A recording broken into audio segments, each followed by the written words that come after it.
இவங்க தான் எங்கள் பாட்டிமா. நீங்கள் ஷார்ட் வீடியோலலாம் பார்த்துருப்பீங்க. இவங்ககிட்ட கேட்குற கொஸ்டினுக்கு எப்படி ஆன்சர் பண்ணுறாங்கன்னு பார்க்கலாம் வாங்க. அதனால தலைவலி வந்தால் கை வைத்தியம் என்ன பார்ப்பீங்க பாட்டிமா? சுக்கா அரைப்போம், நெல்சாக அரைச்சிட்டு போட்டு நெத்தியில் தடை பண்ணுவோம். அதுலேயும் கொஞ்சம் நல்லா தரையில் உப்பு போட்டு வச்சு அதை கழுவிட்டு இது போடுவோம். அது போட்டு சுக்கு அரைச்சி போடுவீங்க, உப்பு கல் தரையில் உரைச்சிட்டு அதுவும் போடுவீங்க. அது இது ஒரு நாளைக்கு அது ஒரு நாளைக்கு போட்டோம்னா அப்படி இல்லைன்னா இந்த தென்னத்துக்குள்ள எருக்கம் கொய்ந்து இருப்பாரு.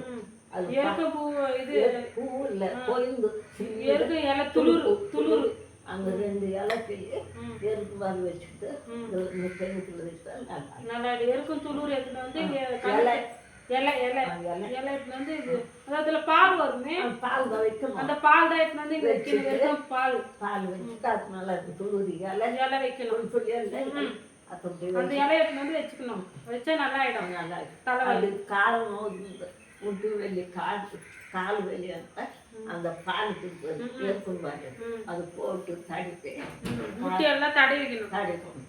போய் வச்சு தண்ணி ஊற்றிடுவோம். சூடாக ஊற்றக்கூடாது. அந்த எருக்கம் பால் எடுத்து முட்டிலெல்லாம் தடவிட்டு மறுநாள்ல தண்ணி ஊற்றி குளிக்கலாம். 2 நாள் போட்டு கூட ஊற்றிக்கலாம். சூடாக ஊற்றக்கூடாது. சூடாக ஊற்றக்கூடாது, வெந்நீராக ஊற்றணும்.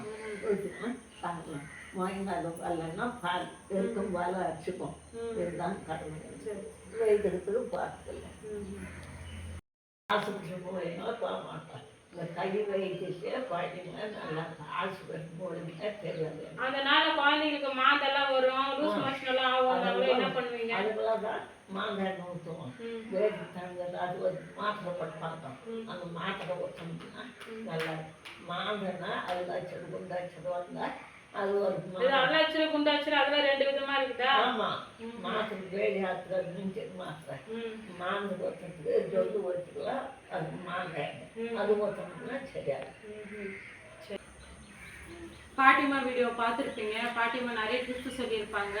அவங்க தெளிவாக பேசியிருக்க மாட்டாங்க, ஏன்னா ரொம்ப வயசாகிடுச்சு, அவங்களோட பேச முடியல. நான் ஓரளவுக்கு தெளிவாக ஆன்சர் பண்ணியிருக்கேன். நான் பேசுகிற ஒவ்வொரு வார்த்தையும் உங்களுக்கு புரிஞ்சிருந்தா லைக் பண்ணுங்கள், ஷேர் பண்ணுங்கள், கமெண்ட் பண்ணுங்கள், இந்த வீடியோக்கு சப்ஸ்கிரைப் பண்ணுங்கள். அடுத்த வீடியோவில் பார்க்கலாம்.